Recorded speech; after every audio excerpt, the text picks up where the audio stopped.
नमस्कार, बहुत स्वागत है आप सभी का। मैं हूं आपके साथ चेतन पाठक। खबरों की शुरुआत करते हैं और इस बुलेटिन की शुरुआत हम बड़ी खबर से करने जा रहे हैं। बड़ी खबर आपको बता दें, देहरादून से।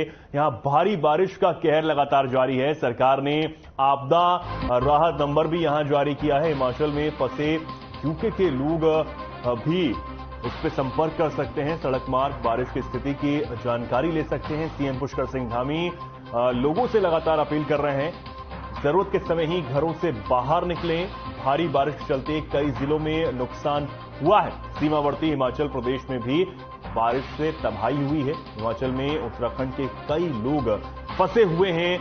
हेल्पलाइन नंबर भी जारी किया गया है, 9411112985, साथ ही 013527122685। ये नंबर जो हैं वो सरकार की तरफ से जारी किए गए हैं।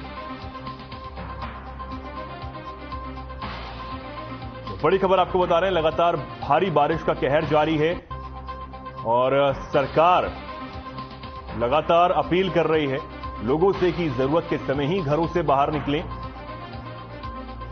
कई लोग जो इन क्षेत्रों में फंसे हुए हैं उनके लिए हेल्पलाइन नंबर भी सरकार ने जारी किया है, ताकि तमाम जानकारियां वो इन हेल्पलाइन नंबर के जरिए जुटा सकें। टीवी स्क्रीन पर आप इन हेल्पलाइन नंबर को देख पा रहे हैं।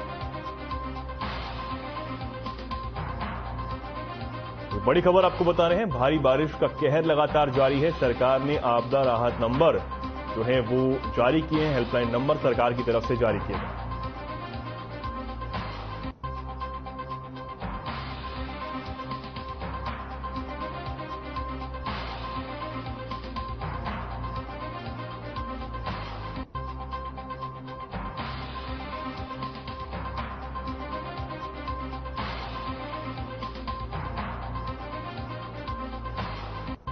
तो भारी बारिश का कहर लगातार जारी है और इस बीच आपदा राहत नंबर, हेल्पलाइन नंबर सरकार की तरफ से जारी किया गया है, ताकि जो लोग इन क्षेत्रों में फंसे हुए हैं उन तक जो जरूरी जानकारियां हैं वो पहुंच सकें, और अगर वो कहीं भी परेशान हैं तो तुरंत इसकी सूचना वो हेल्पलाइन नंबर पर दें, ताकि उनकी मदद जो है वो प्रशासन की तरफ से की जा सके। लगातार उत्तर भारत में भारी बारिश का कहर जो है वो जारी है। सरकार ने इसको देखते हुए आपदा राहत नंबर भी जारी किए हैं। लगातार आपकी टीवी स्क्रीन पर नंबर फ्लैश हो रहे हैं। नंबरों के जरिए सरकार तक अपनी बात पहुंचाई जा सकती है और जो प्रशासन है वो उन लोगों की मदद कर रहा है जिनकी सूचना प्रशासन तक पहुंच रही है।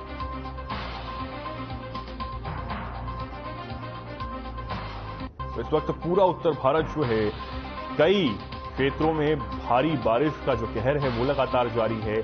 बाढ़ से लोगों को काफी नुकसान हो रहा है, काफी परेशानियों का सामना लोगों को करना पड़ रहा है। उसका देखते हुए सरकार ने अब हेल्पलाइन नंबर जो है वो जारी कर दिया।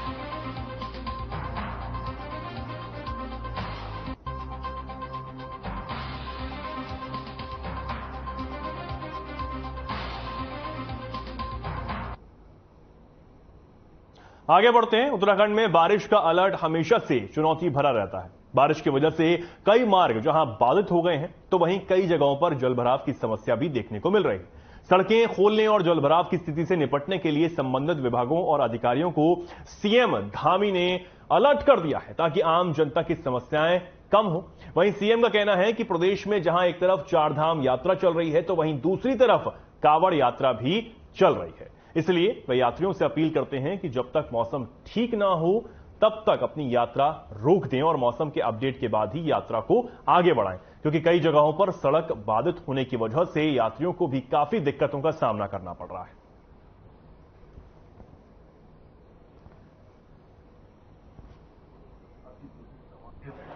जब तक मौसम खराब है, जब तक मौसम की ठीक प्रकार से स्थिति न पैदा हो जाए, तब तक जो है अपनी यात्रा रोक दें, क्योंकि अभी अनेकों स्थानों पर जो है मार्ग अवरुद्ध होने के कारण से लोग फंस जा रहे हैं।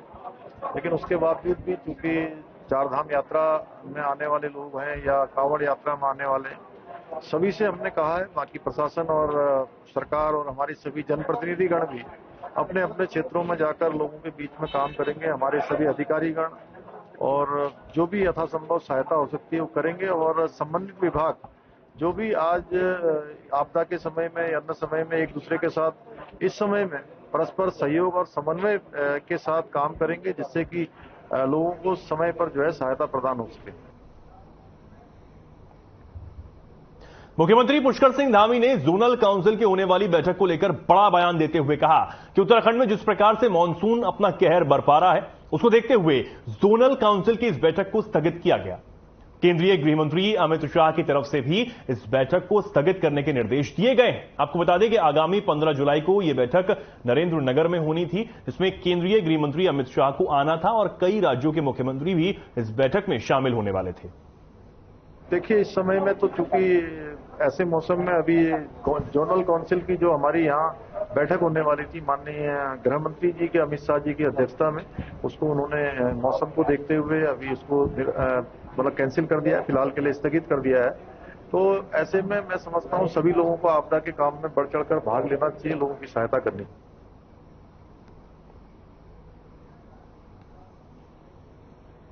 मुख्यमंत्री पुष्कर सिंह धामी ने एक बार फिर चारधाम यात्रा पर आने वाले तीर्थ यात्रियों से मौसम के मिजाज को देखते हुए यहां आने की अपील की है। सीएम धामी ने कहा कि प्रदेश में इस समय तमाम हिस्सों में भारी बारिश हो रही है और इससे कई जगहों पर लोगों को मुश्किलों का सामना भी करना पड़ रहा है। सीएम ने कहा कि मौसम इस समय चुनौतीपूर्ण बना हुआ है। कई जगहों पर अतिवृष्टि से काफी नुकसान हुआ है, जगह जगह पानी भर गया है और सड़कें भी जलमग्न हो गई हैं। ऐसे में उन सड़कों को खोलने का काम किया जा रहा है। सभी लोगों से उन्होंने एक बार फिर से अपील की है कि वे मौसम को देखते हुए ही कार्यक्रम निर्धारित करें। सीएम धामी ने सभी विभागों से कहा कि वे आपस में समन्वय बनाकर काम करें।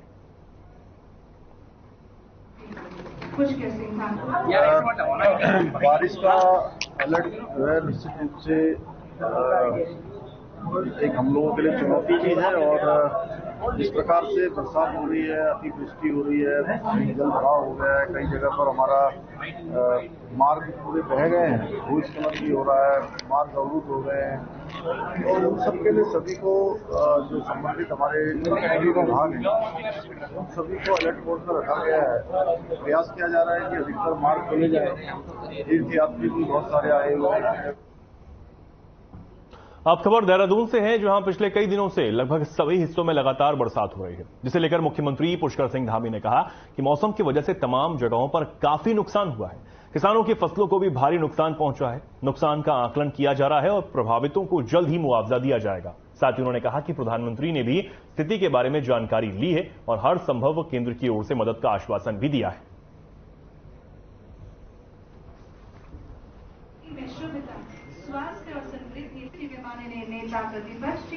बहुत सारे स्थान हैं, हरिद्वार में जल भराव हुआ है, अन्य स्थानों पर भी जल भराव हुआ है, और जो लक्सर का क्षेत्र है, रायसी का क्षेत्र है, बाणगंगा से, और उस क्षेत्र में काफी जगह पर नुकसान हुआ है। उसका सभी का आकलन कर रहे हैं। माननीय प्रधानमंत्री जी ने भी अभी यहाँ के बारे में सारी जानकारी प्राप्त की है, किसानों को कितना नुकसान हुआ है, आम जन को कितना नुकसान हुआ है, और साथ ही जो चारधाम यात्रा, कांवड़ यात्रा में किस प्रकार से चुनौती पैदा हो रही है, उन सबकी मैंने जानकारी आदरणीय प्रधानमंत्री जी को दी है। लक्सर ब्लॉक, लक्सर विधानसभा में हालत बहुत खराब है। जो सोलानी नदी है उसमें विकास नगर तक का पानी आता, डैम का पानी आने के कारण जितने रेलवे के सिंचाई विभाग के तटबंध थे सोलानी के, सभी टूटे हैं, और आज कोई भी गांव ऐसा नहीं जिसके घरों में पानी ना हो।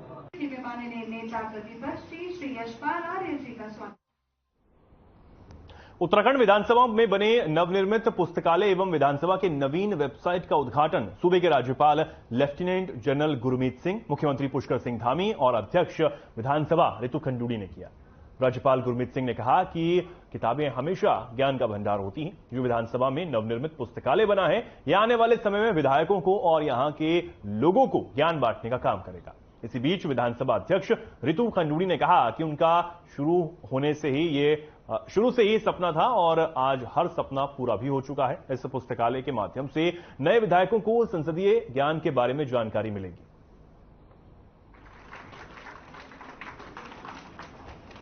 का दिन है कि आज विधानसभा के अंदर में नवनिर्मित पुस्तकालय का शुभारंभ किया गया है।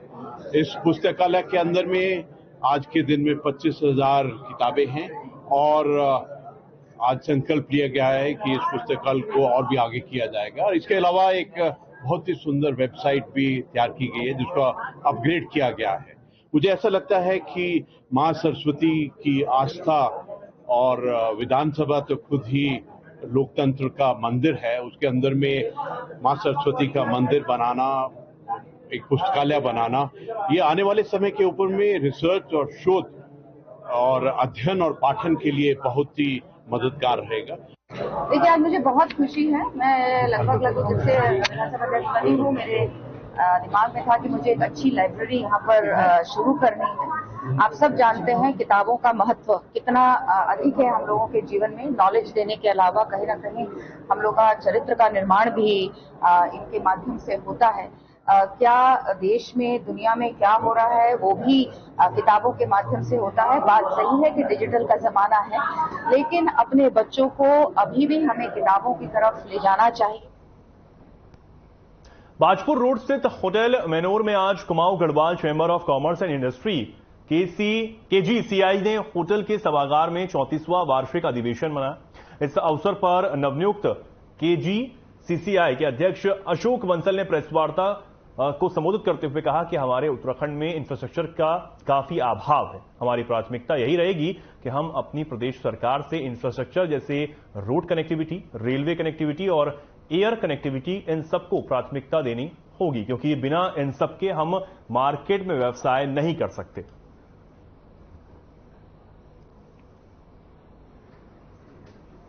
ये हमारा 34वां वार्षिक आम सभा है। इसके लिए इसमें हमारा इलेक्शन की जो रिपोर्ट होती है वो सर प्रेजेंट की जाती है।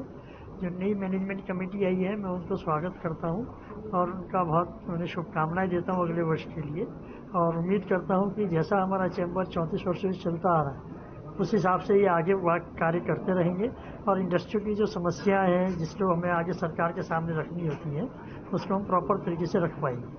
उत्तराखंड में हमारे कुमाऊं क्षेत्र में इंफ्रास्ट्रक्चर का काफ़ी अभाव है।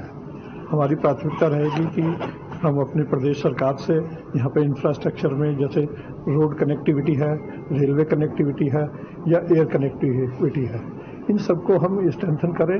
अगर बिना इनको स्ट्रेंथन किए हम डोमेस्टिक मार्केट में भी अपने व्यवसाय नहीं कर सकते और हम निर्यात जो बढ़ाना चाहती है सरकार हमारी, प्रधानमंत्री मोदी जी के द्वारा भी निर्यात संवर्धन के लिए विशेष जोर दिया जा। THDC की ऋषिकेश मुख्यालय में बड़े ही धूमधाम के साथ स्थापना दिवस मनाया गया। बता दें कि देश में सबसे बड़ी हाइड्रो पावर कंपनी को आज 36 साल पूरे हो गए हैं। 36 साल के इस सफर में THDC ने उत्तराखंड से शुरुआत कर देश भर में hydro thermal power, wind power, प्रत्येक ऊर्जा के क्षेत्र में अपना नाम रोशन किया है। उत्तराखंड के विकास में भी THDC सड़कों, पार्किंग और अन्य निर्माण कार्यों में राज्य सरकार के साथ कदम मिलाकर चल रही है। THDC के निदेशक राजीव बिश्नोई ने कहा कि हमारी पहली प्राथमिकता उत्तराखंड का विकास है। ये एक बहुत बड़ा पड़ाव है किसी भी संस्था के जीवन काल में, क्योंकि 35 साल पूरे करना और सफल तरह से पूरे करना, और इतने एक छोटी जहाँ पे कुछ भी नहीं था और आज इतनी बड़ी संस्था के रूप में हमने अपने आप को स्थापित कर दिया है देश में, कि हमारी जो गिनती है वो अग्रणी संस्थाओं में होती है। तो ये बहुत संतोष देता है और हमारा जो पूरा THDC परिवार है तो उसको इस चीज़ का एहसास करके गर्व करते हैं। मुख्य विपक्षी पार्टी कांग्रेस की तरफ से किए जा रहे मौन सत्याग्रह को लेकर कैबिनेट मंत्री रेखा आर्य चुटकी लेते हुए नजर आई। उन्होंने कांग्रेस पार्टी पर तंज कसते हुए कहा कि कांग्रेस अगर मौन रहेगी तो उनमें एकजुटता बनी रहेगी। साथ ही उनका कहना है कि जिस तरह हरिद्वार में एक ही लोकसभा सीट को लेकर कांग्रेस के कई वर्ष की 3 अन्य की तलाश जारी है। मीटर ऊपर की ओर तो गड्ढा की ओर पर वो वाहन अनियंत्रित होकर के नीचे नदी में गिर गया था। उसमें कुल 5 लोग सवार थे, जिसमें से 2 लोगों को तो सुरक्षित रात को निकाल लिया गया था। 3 लोग लापता थे, जिसमें आज प्रातः एक व्यक्ति की डेड बॉडी मिल गई है और अन्य 2 व्यक्ति अभी भी लापता हैं। इसके संबंध में खोजबीन जारी है। कल रात को हमने NDRF को भी इन्फॉर्मेशन दे दी गई थी और उनकी टीम भी पहुंच जाएगी और सारे कार्य भी चल रहे हैं।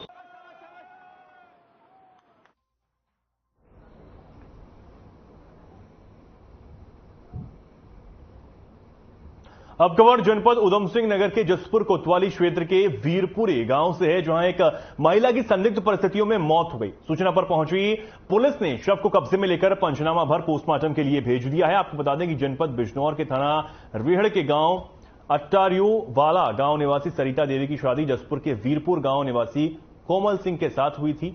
सुबह महिला की संदिग्ध परिस्थितियों में मौत हो गई। सूचना पर पहुंची पुलिस ने शव को कब्जे में लेकर पोस्टमार्टम के लिए भेज दिया।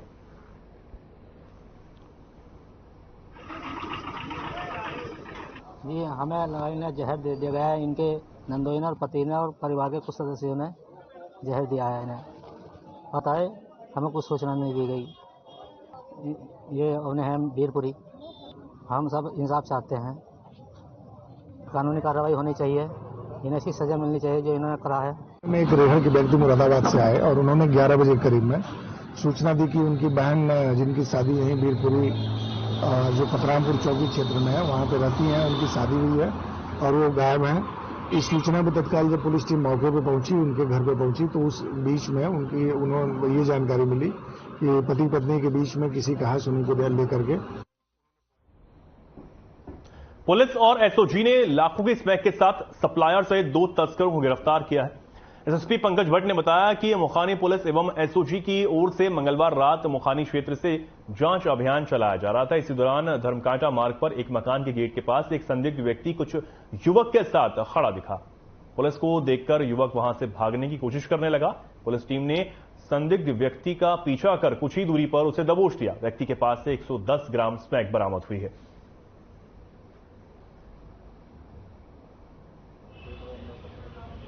आपका 112 की गाड़ी को हमारी एक सस्पेक्टेड आदमी बैग के साथ खड़ा हुआ दिखाई दिया। एसओजी और मुखानी पुलिस ने कंबाइंड अभियान चला करके उसको गिरफ्तार किया। उससे 110 ग्राम स्मैक बरामद हुई। इसका नाम कैलाश शर्मा है। इससे पूछताछ में इसके द्वारा आनंद से स्मैक लाना बताया गया। इसमें हल्द्वानी पुलिस और एसओजी द्वारा एक कंबाइंड अभियान चला करके मदर डेयरी के पास से आनंद को गिरफ्तार किया गया मोटरसाइकिल से। कई दिनों से हो रही लगातार बरसात से जल भराव की समस्या से तो लोगों को जूझना पड़ रहा है, तो इस बारिश से मकान भी जमींदोज हो रहे हैं।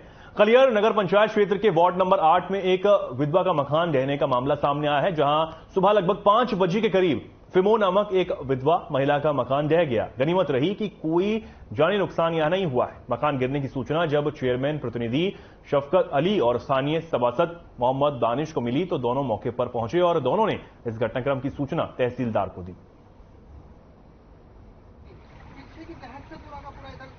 मजदूरी करते हैं, बच्चा एक क्या नाम कान से बह रहा है, उसके राजक है, 2 ये काम करता है, मजदूर है बच्चा और कोई काम नहीं है, मालिक मेरा नहीं है। किस समय की घटना है? ये मकान गिरा है 4-5 बजे गिरा।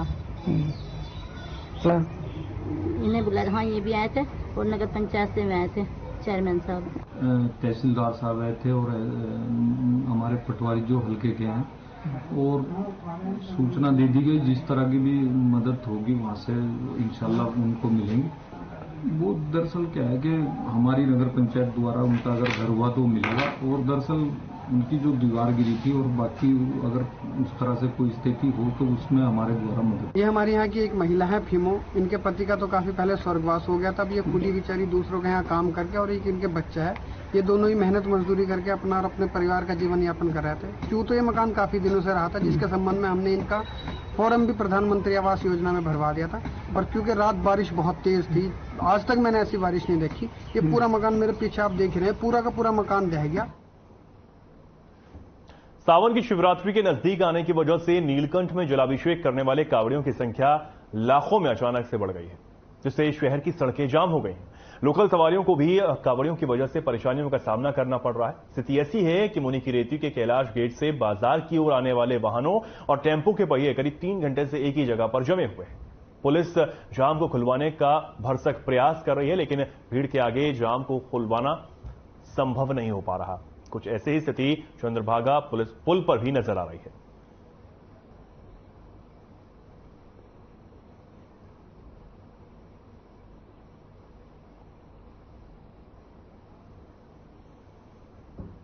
लालकुआं निकटवर्ती क्षेत्र बिंदुखत्ता के इंदिरानगर 2 गांव के लोग लो वोल्टेज की समस्या से जूझ रहे हैं। यह समस्या कोई 2-4 दिनों से नहीं बल्कि करीब 15 दिनों से यहां बनी हुई है। इसके चलते सैकड़ों ग्रामीणों ने कल शाम काला दूध डेयरी से शिव मंदिर तक कैंडल मार्च निकाला। इस कैंडल मार्च में महिलाओं, युवाओं, बुजुर्गों के बीच विद्युत विभाग के खिलाफ आक्रोश साफ साफ देखा जा सकता था।